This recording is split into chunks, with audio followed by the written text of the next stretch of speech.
or phone.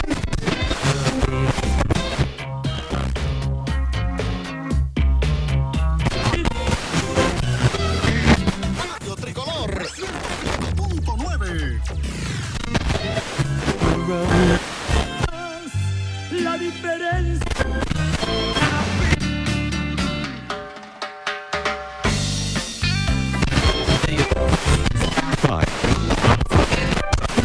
Perfect. I'll never forget that night. The party was nowhere I wanted to be anymore. Everybody was stumbling and falling down. The people there were just too messed up. I couldn't hardly walk myself, but I knew I wasn't too messed up to ride. So I headed towards my scooter when I got hit in the back of the head by a flying leather jacket. It was Toenails. I could tell by the missing sleeves and the smell. Toenail was fighting with Snake again, and I thought, this is the same shit that happens on every run.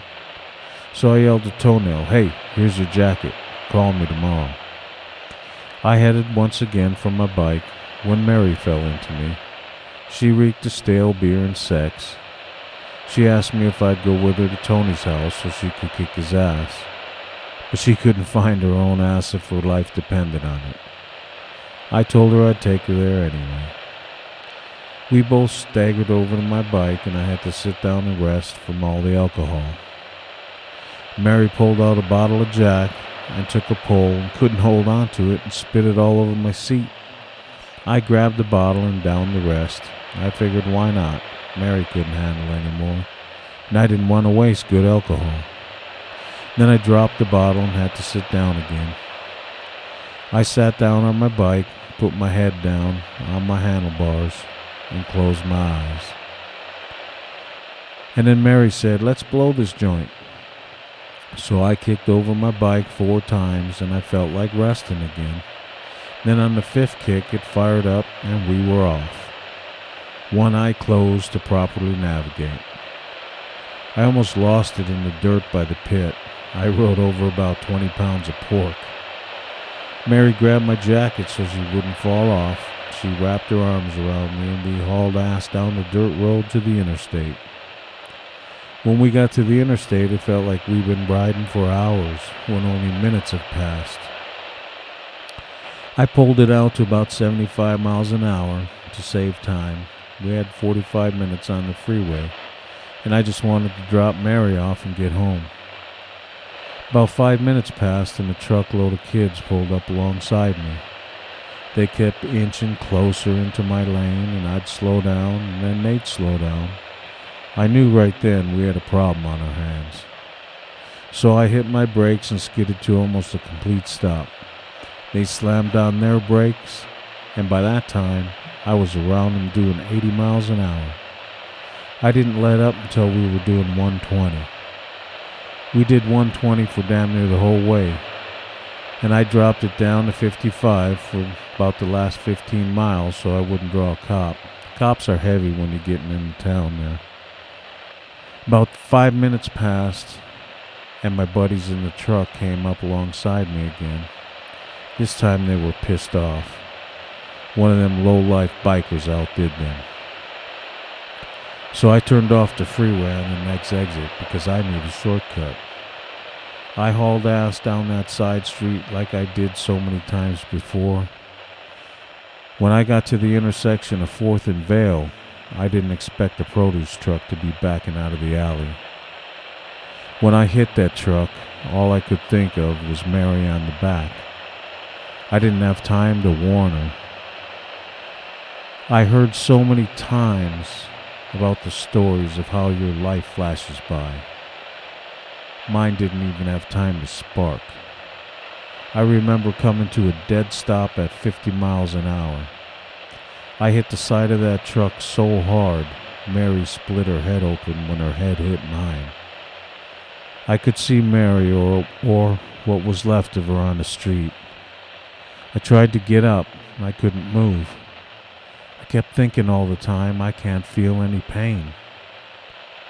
Then the truck driver got out of his truck and said, "I didn't even see you coming, man." We waited for what was like hours.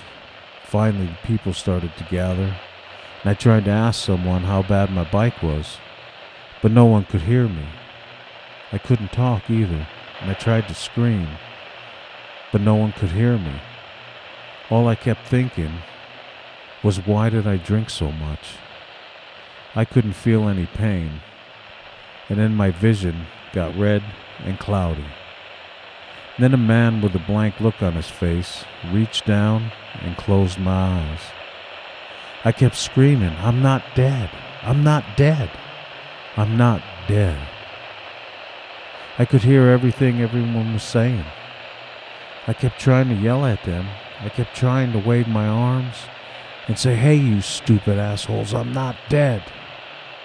Then someone grabbed my neck and checked for a heartbeat. And I felt his hand and felt only one heartbeat, his. It's funny how you take your heartbeat for granted, never thinking about it until you try and make it beat. I could feel every cell in my body just laying there. And I wanted to pound my lifeless body with all I had and say, get up, get up. What the hell are you doing? But I had nothing. I had nothing.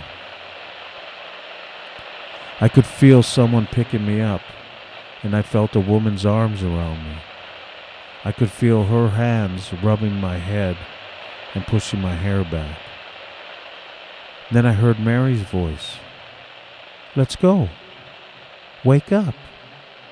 Are you going to give me a ride to Tony's house or not? And then I realized I just passed out. I opened my eyes and I saw Mary with her matted hair and her shirt and jacket half off. She smiled with her crooked smile, and I knew it was the most beautiful thing that I had ever saw. I kicked over my bike until I couldn't kick it over anymore. Then I heard Ziggy laughing his ass off. I told him to shut up and help me get this thing fired up. He was still laughing. He walked over to me, gave me a big hug, and showed me my wires. He handed me a bottle and says, I think you could use a drink. I took a couple of gulps, and I told him, I got to tell you my trip.